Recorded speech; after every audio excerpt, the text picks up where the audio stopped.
Wow. Yeah.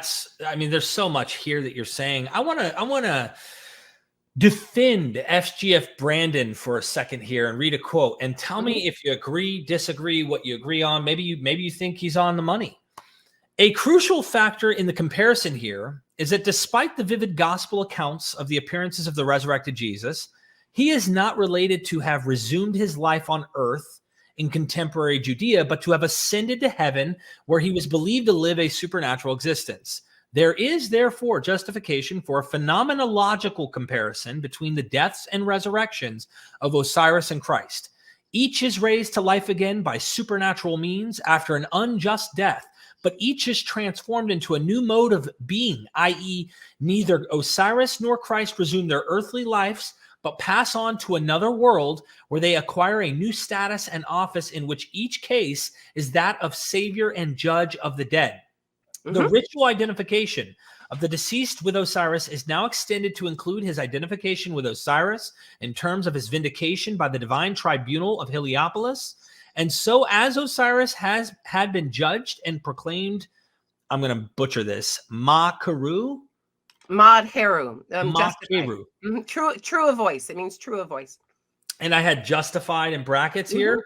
The dead devotee of Osiris vicariously assumed this title, doubtless in the hope that as he participated in the resurrection of Osiris, so would he also share in his post-mortem justification. SGF Brandon, Redemption in Ancient Egypt and Early Christianity, Types of Redemption, Contributions to the Theme and Study of Coherence, held at Jerusalem, 1970.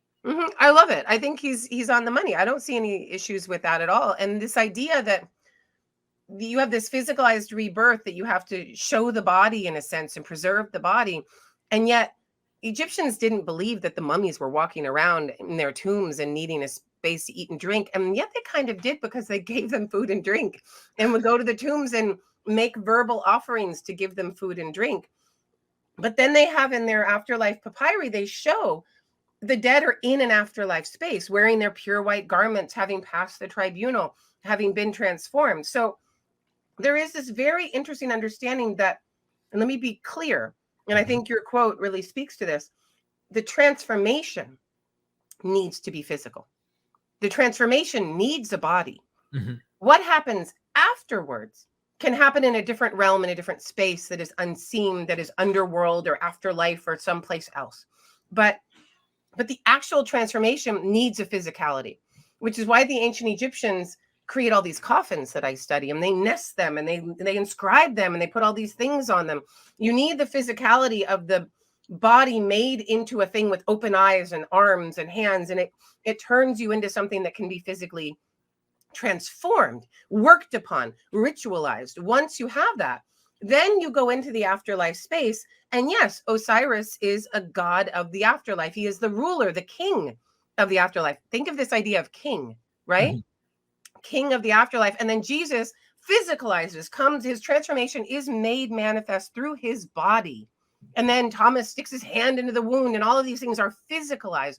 Then he transcends into light, into the upper abode, and is the judge, is the king of the afterlife. The similarities to me are striking. Yeah.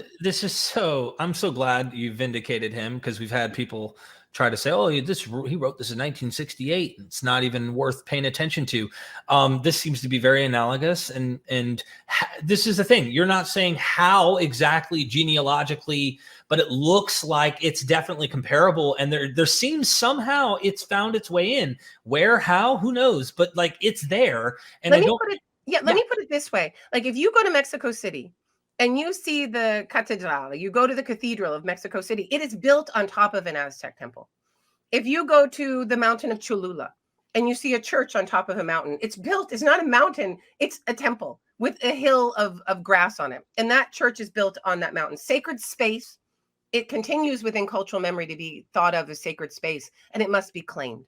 And if you go to, think of a church in Rome, Santa Maria sopra Minerva.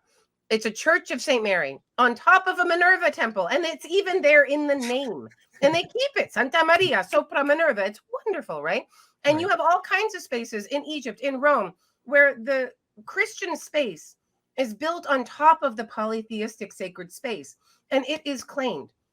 It is extraordinary hubris, human hubris, to say that that cultural memory and that connection of sacred space between one and the other is a complete disconnect. We have the same holiday dates. We have the same spaces. We have many of the same connections. And we're going to say, oh, no, it's wholly different. Jesus is this invented thing, is completely unique. No, it's not. It's all built upon what humans have already created in so many different ways.